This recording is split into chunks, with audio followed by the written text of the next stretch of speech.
তো বন্ধুরা Amazon prime ভিডিওতে একটা নতুন মুভি আছে, মুভিটার নাম হলো অ্যানাকোন্ডা। তো কালকে রাতে আমি মুভিটা দেখলাম, তো মুভিটা কেমন হচ্ছে সেটাই আলোচনা করবো তোমাদের সাথে। তার আগে বলে দিই, তোমরা যদি রিভিউ দেখা পছন্দ করো তাহলে আমার এই চ্যানেলটা সাবস্ক্রাইব করে দিও, কারণ আমি এই চ্যানেলে সবসময় রিভিউ করে থাকি।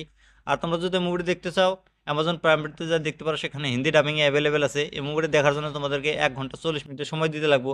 এটা একটা অ্যাকশন কমেডি হরর ফিল্ম। তো এই মুভির কাহিনীটার কথা যদি বলি, মুভিতে কাহিনী দেখানো হচ্ছে জ্যাক, পল আর তাদের যে 5-6টা ফ্রেন্ড থাকে, তো তাদের ভিতরে এই কাহিনীটা দেখাইছে। তো তারা সবাই মিলে একদিন এক জায়গাতে পার্টি করে। তো পার্টি করার অবস্থায় তারা আলোচনা করে যে আমরা 1997-এ যে অ্যানাকোন্ডা মুভিটা দেখছিলাম, তো সেরকম একটা মুভি বানাম, মানে রিমিক করব। তো তারা ব্যাংকে যায় লোন চায়, লোন দেয় না।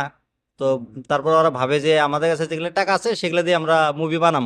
তো তারা সবাই মিলে অ্যামাজন জঙ্গলে যায় সেখানে একটা ছোট মোটো সাপ কেনে ভাড়া নেয়। তো সেই সাপটা নিয়ে শুটিং করে। তো হঠাৎ করে একদিনকে সাপটা মারা যায়। তো তারপর তারা ভাবে যে আগে শুটিং আমরা কিভাবে করব। তখন তারা ডিসাইড করে যে আমরা জঙ্গলে যাবো, নতুন একটা সাপ ধরে নিয়ে আসবো, সেটা দিয়ে শুটিং করবো।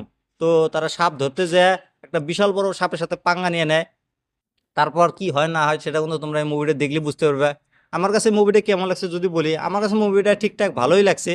মুভিতে কমেডি খুব দেখানো হয়েছে, আর এই মুভিতে জ্যাক আর পল কিন্তু খুব ভালো অ্যাক্টিং করছে। বাকি যতগুলো অ্যাক্টর আছে তারাও খুব ভালো অ্যাক্টিং করছে। মুভিতে হরর সিন আর কমেডি সিন বেশি দেখানো হয়েছে।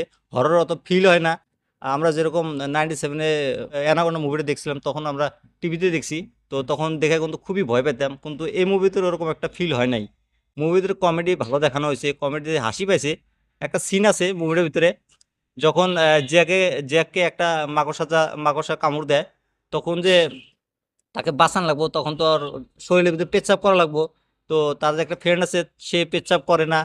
সেই জায়গাটাতে খুব কমেডি পায়, খুব হাসি পায় ভাই, কিভাবে পেচ্ছাপ করে ভাই। মানে এই জায়গাটা হাসতে হাসতে মানে মাথা নষ্ট হয়ে গেছে ভাই। অসাধারণ ছিল সেই জায়গাটা। তারপরে হরর সিন কিন্তু অত একটা ফিল হয় না, মানে আগে যেরকম দেখতাম সেরকম মানে ওরকম বানাতে পারে না কে। তো বাকি মুভিতে সবাই অ্যাক্টিং ভালো করছে। এই মুভিতে সিজিআই ইউজ করছে, যেটা অজগর সাপ দেখাচ্ছে। সে অজগর সাপটা অত একটা মানে রিয়েলিস্টিক লাগে লাগে না এরকমই মনে হয়। তো ঠিকঠাক আছে আর কি, ভিএফএক্স ভালো, বিজিএম সাউন্ড ভালো আছে, তারপর সিনেমাটোগ্রাফি ভালো, ডাইরেকশনগুলো ভালো আছে। তো সবার অ্যাক্টিংও ভালো। মুভির হিন্দি ডাবিং কিন্তু খুবই ভালো হয়েছে। মুভিদেরও অত একটা এক্সপেক্ট করো না যে মুভিটা তো খুবই ভালো হবো, ওরকম একটা না, মানে নর্মাল টাইম পাস করা যায়। 2 ঘন্টা 40 মিনিটের মুভি, তোমরা ফ্যামিলির সাথে দেখতে পারো, কোনো প্রবলেম নাই। মুভিতে কোনো ধরনের খারাপ কিছু নাই। তো আর তোমরা মুভিটা যদি দেখো না এখনো, দেখো, দেখে নিয়ে আমাকে কমেন্ট করে জানিয়ে দিও তোমাদের কাছে মুভিটা কেমন লাগছে। আর এরকম রিভিউ দেখার জন্য আমার এই চ্যানেলটা সাবস্ক্রাইব করে দিও।